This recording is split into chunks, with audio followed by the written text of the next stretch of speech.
Kung ano po yung kinakain natin, pwede po tayong magkasakit dyan.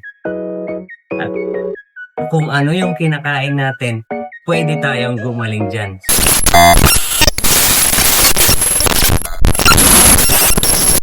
Good morning, friends! Kakape tayo. Black coffee. Ayan. So pag-uusapan natin ngayon kung paano ba magsimulang mag-low carb. Paano magpalit from high carber to a low carber. So, bago natin pag-usapan kung ano yung mga yung mga basic na gagawin. Pag-usapan muna natin ano ba yung low carb. Ayan. Sa low carb po kasi, okay, ito yung pagtatanggal po natin ng carbohydrates. Pagtatanggal or pagbabawas ng carbohydrates dun sa ating mga kinakain. Okay. And magdedepende yan sa kung ano yung goal mo. Okay, bakit ka maglo-low carb? Kung ikaw po ay merong mga metabolic dysfunction, katulad po ng hypertension, uric acid, diabetes, type 2 diabetes, ayan, at saka fatty liver, kailangan mo po talagang mag-low carb. Kung gusto mo naman magpapayat at saka ma-maintain ang magandang kalusugan, kailangan mo rin pong mag-low carb.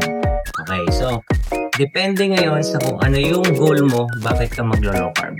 Okay, ako po, kaya ako naglo-low carb kasi meron po akong mataas na cholesterol, meron po akong uric acid, at meron po akong suspected fatty liver na malalaman po mamaya i-check ng doktor yung aking ultrasound. Okay, kaya yun yung dahilan kung bakit ako nag-change from high carber to low carb. Ngayon, so depende nga sa kung ano yung goal mo. Marami na po kasing patotoo or patunay na na-reverse yung kanilang mga sakit because of low carb. Okay? Actually, zero carb. So may tatlong level po kasi ang paglo-low carb. Yung strict, moderate at saka liberal. Okay? So nandun po sa strict. Sa strict, totally no carb at all. Sa liberal at moderate, meron pa rin, pwede pa rin kayong mag-carb intake, pero minimal, meron po lang range na hindi kayo dapat lalagpas. Okay? So, yun yung reason. Ngayon, kung alam mo na sa sarili mo yung goal mo, yung why, yung reason, bakit ka mag-low carb. So, pag-usapan natin ngayon kung paano ka magsisimula. Okay? So, wala munang medical, ito lang yung basic na gagawin mo para makapagsimula mag-low carb. Okay, so habang pinanonood mo to, tumayo ka dyan kung nakaupo ka o nakahiga ka. Ang gagawin mo, pumunta ka sa kusina mo, i-check mo yung istante mo.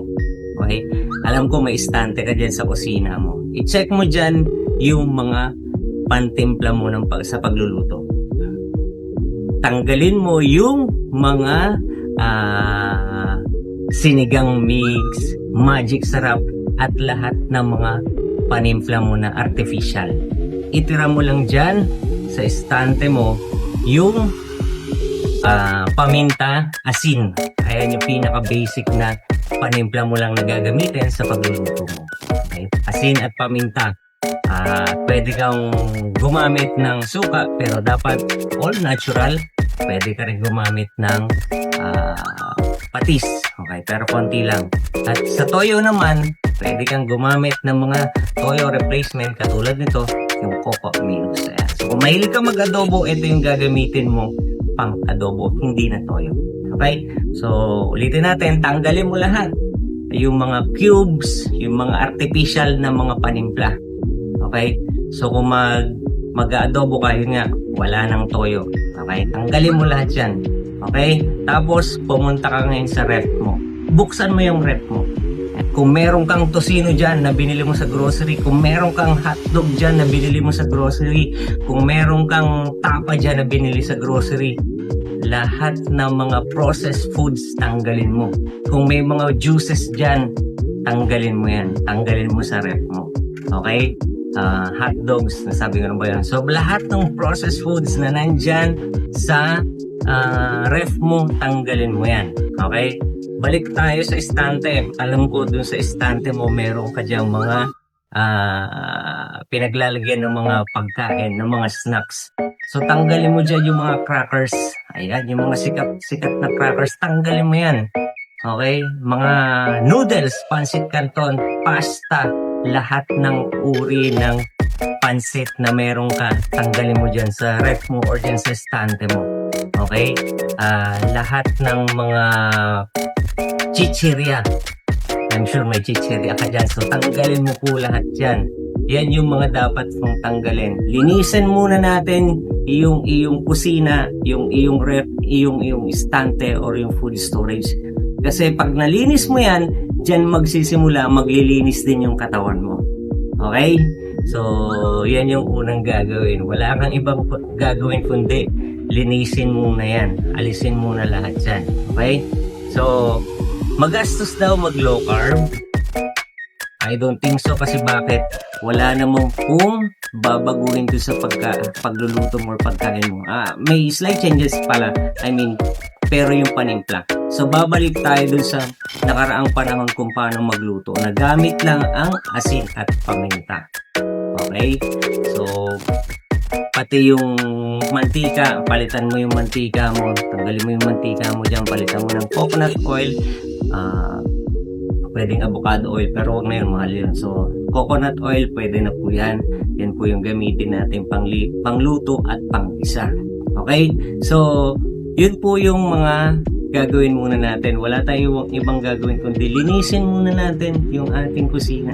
Tanggalin yung mga hindi dapat kinakain. Yung mga tinapay, yan, tanggalin po yan. Lahat po ng mga pagkain na nasa kusina mo na may carbohydrates. Yan po yung una nating tatanggalin. Yan po yung una nating lilinisin.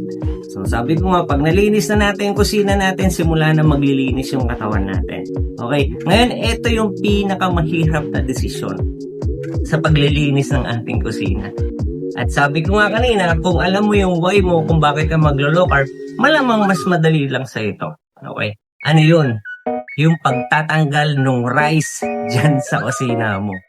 So, kung meron kang isang kaban ng bigas, sayang naman yung bigas kung tatanggalin ko yan, no? Pero sabi ko nga, kung ikaw ay may sakit na, okay? Kung ikaw ay nagme-maintenance na, mas dapat kang mag-focus sa strict low carb. No carbs at all. Zero carb at all. Okay? So, kailangan tanggalin mo yung rice. Ako po, hindi na nagkakanin. Okay? So, yung bigas dito sa amin, hindi nagagalaw.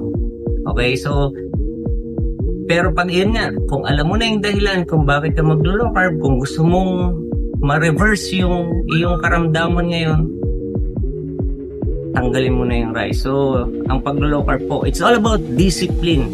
It's all about consistency. It's all about achieving your goal. Kung gusto mong ma-reverse yung mga karamdaman mo ngayon, gagawin mo siya. Kung ayaw mo naman, it's up to you.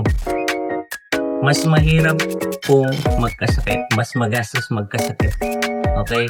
Sabi ko nga, dito wala ka namang babaguhin. Focus ka lang dun sa ano yung dapat na intake mo. May food guide po tayo para kung ano lang yung dapat na kinakain natin. Pero nakafocus lang po tayo sa eggs, sa meat, red meat, at saka sa fish, at saka sa green leafy vegetable. So, kailangan lang po natin i-intake ay fats and protein. Bakit hindi na po ba nagka-carb?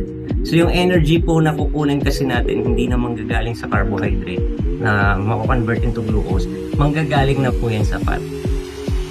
At anong kagandahan ko po kapag hindi na tayo nagka-carb?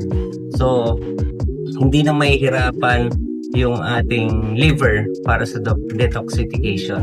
Okay, so kapag mayroon po kasi tayong metabolic dysfunction, katulad nga ng sinabi ko kanina, hypertension, uric acid, diabetes, type 2 diabetes, at saka fatty liver, okay, nagkakaroon po ng insulin resistant. Okay. Ngayon, ito pa yung mga dapat din tandaan na sa buong maghapon, pwede ka pa rin kumain ng hanggang 3 beses. Okay. Basta focus lang dun sa foods na sinabi ko kanina, eggs, fish, meat, saka veggies, green leafy vegetable. Okay, pwede ka pa rin kumain ng 3 beses isang araw. Pero dapat hanggang 6 o'clock lang. After 6 o'clock, hindi na po pwede magpasok ng solid sa katawan. Bakit? Kasi doon po nag-start ang fat burning. So, na-activate po yung fat burning mode. Ang ginagawa po yung mga fats doon sa na nakabalot sa mga organs natin. Ang tawag po doon ay visceral fats. So, nagsisimula mag-fat burn. Okay? At yun yung magiging mako-convert into energy. Okay? So, mula alas 6 hanggang kinabukasan, okay, malaking tulong po yan. Tawag po kasi dyan is fasting. So, from 6 p.m. hanggang pagising mo, alas 8, pwede ka na mag-breakfast ulit yan. At kapag ka dumating yung time na fat at adaptive na yung katawan natin, hindi na tayo madaling magutom, hindi na tayo mag-crave. Okay, so yun po yung mga una natin gagawin. So sa susunod, pag-uusapan natin kung ano yung mga dapat natin kainin. Pero yun nga, balikan natin ulit. Linisin muna natin yung kusina natin. Okay? So wala kang babaguhin sa pagluluto. Papalitan mo lang yung mga gulay na nakasanayan. Okay? Ito pa pala ay dagdag ko yung mga dapat tanggalin dun sa mga ref natin or yung mga binibili natin. Tanggalin din lahat po ng root crops, kamote, carrots. So ganito, halimbawa, magluluto ka ng giniling. Madalas pag nagluluto tayo ng giniling na baboy or baka, 'di ba, yung nilalagyan ng tomato sauce, nilalagyan ng tomato paste, nilalagyan yung parang menudo style, nilalagyan ng carrots at saka patatas, 'di ba? So, sa pagluluto ng ganun, hindi mo na kailangan lagyan ng carrots at patatas. So, mas makakatipid ka, 'di ba? Kung dati naglalagay ka ng carrots sa patatas, which is sobrang mahal, ngayon hindi mo nalalagyan. Tapos tatanggalin mo rin tomato sauce. Tomato paste lang yung gagamitin mong pang-color at saka pampalasa. Tapos yung soy replacement, kung nagsosoy sauce ka dati sa ganung luto, yung cocoa aminos ang gagamitin mo, tapos salt and pepper lang. So mas matipid yun, diba? Kasi wala ka ng ginisa mix na ilalagay. Okay? So mas matipid siya. Ganon din kapag naglaga ka. Pag sa nilaga naman, nilagang baboy, nilagang baka, okay? Nilagang manok, ano yung tatanggalin mo? Yun din, yung nilalagay mong patatas, yung nilalagay mong saging na saba. Okay? Ang iiwan mo lang is yung green leafy vegetable, pechay or repolyo. Okay? Tapos, asin at paminta lang ang panlasa. Walang cubes, walang mix. Walang artificial na cubes, walang mix. Kundi yung asin at paminta lang. Diba? So, mas matipid yun, diba? So, hindi, yung naging magastos dun. Parehong nilaga yung niluto mo, pero nagtanggal ka ng mga ingredients. So, mas matipid, makakatipid ka. Diba? So, yun yung kagandahan dyan. So, tanggalin din yung mga root crops. Tapos, yung mga prutas po, tanggalin mo rin yan sa ref mo. Okay? Kapag ka na sa healing process po kasi tayo, naka-strict low carb po tayo, hindi po tayo dapat gumamit or kumain ng mga prutas. Okay? Ang mga pwede lang po sa atin is yung mga berries. Okay? Tapos, sweetener. Avoid sweetener. Yung mga asukal, kahit anong color ng asukal, hindi po ubra yan. Plus yung mga artificial sweetener. Kahit na po stevia yan, plant stevia, kahit na po monk fruit. Okay? Kapag nasa healing process, kapag naka-strict low carb, hindi muna po dapat gumamit yan.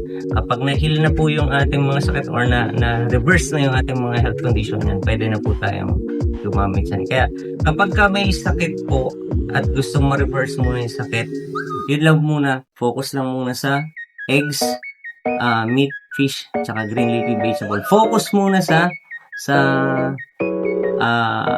fat at saka protein intake. Kaya yun po yung kinakain lang. Kaya zero carb talaga, walang carb. Sa simula mahirap kasi nasanay kang may kanin, di ba? Sanay kang kumain ng kumain. Dito rin naman kapag nagla-low carb ka, pwede kang kumain ng kumain pag gutom ka. Pero hindi na yung mga nakasanayan. Pag nagutom ka, kuha ng chichirya. Pag nagutom ka, kuha ng cracker. Pag nagutom ka, mag-kuha ka oats. Kaya hindi ganon. Dito, pag nagutom ka, kain ka. Okay? pag naghanda ka ng pagkain, kumain ka hanggang mabusog ka. Stop kapag busog ka na. Pag nagutom, kain ulit. Okay? Pero dapat sa maghapon hanggang 6:00 lang yung kain. Okay? Stop na yung solid intake. Okay? Tapos syempre, huwag kakalimutan yung electrolytes. Okay? So, yun. Marami pa akong gustong sabihin tungkol sa low carb, pero sa mga susunod na panahon na. Marami kasi akong nabasa dun sa comment section dun sa mga post ko na magastos, mahirap ang paglo-low carb, diba? So, it's a matter of pag-aralan lang talaga natin po. Kailangan pag-aralang mabuti. Hindi basta, mag-low carb din ako kasi in demand or in yan or in trend yan or fad yan. Hindi. Kailangan pag-aralan po natin. Ano ba yung magiging benefit nito sa atin? Plus yun nga, dapat alam mo kung ano yung gusto mo. Or ano yung goal mo. Or ano yung gusto mong mangyari. Bakit ka maglo-low carb. Okay. Maraming naglo-low carb na wala namang sakit. Pero gusto lang weight loss. Gustong pumayat. Which is maraming pruweba na po yan. Okay. Marami lang din ayaw magkasakit or gusto lang maging healthy kaya naglo-low carb. Okay? Kasi tatandaan po natin, ito panghuli na, saka na ulit yung mga iba. Basta linisin muna natin yung ating kusina, yung rep natin, diba? At pag-usapan na lang natin sa sunod yung iba. Pero ito yung iiwan ko sa inyo. Ito yung pinaka-importante. Okay? Kung ano po yung kinakain natin, pwede po tayong magkasakit dyan. At kung ano yung kinakain natin, pwede tayong gumaling dyan. So, pag-isipan nyo po, diba? Yung ibig sabihin niya. Kaya po tayo nagkakasakit dahil sa mga kinakain natin. At kaya din tayo gagaling sa ating mga sakit because of kinakain natin. Kapag nasa low carb na po kayo, low carb lifestyle, puro totoong pagkain lang po yung kakainin natin, pagpo-focusan natin. Okay? Yung mga totoo. Kaya pinapatanggal po yung mga processed foods sa mga pagkain po natin. Kasi kailangan totoong pagkain. Homemade na home-cooked meals yung pagpo-focusan. At syempre, focus din tayo dun sa fluid intake po natin. Okay? So, sana po may natutunan, may napulot kayo ngayong araw sa pinag-uusapan natin. Kung magkakape po kayo, black coffee lang. Unsweetened, walang sugar. Kung hindi nyo kaya yung pait, lagyan nyo ng punong asin yan, haluin nyo. Kaya nyo na po yung inumin yung pait. Kaya nyo ng matiis yung pait. Ayun. Maraming salamat po sa inyong panonood. Kung may mga katanungan po kayo, huwag kayong mag-atubili mag-PM or mag-comment ulit dito naman sa video na to para masagot po natin, magawa natin ng mga content para masagot natin. Mailinaw natin yung mga dapat mailinaw, yung mga bagay-bagay na dapat natin ilinaw. And muli, ako po si Kuya Aji Moto. Hindi si Kuya Aji niya, kundi Kuya Aji Moto. Ayan, so magandang umaga po sa inyong lahat. Stay healthy. Magpalit na po tayo ng lifestyle. Hindi po natin kailangang simulan next year or bukas or mamaya na, kundi now na. Okay? So yun lang muna po. Maraming salamat sa inyong panonood. Paalam!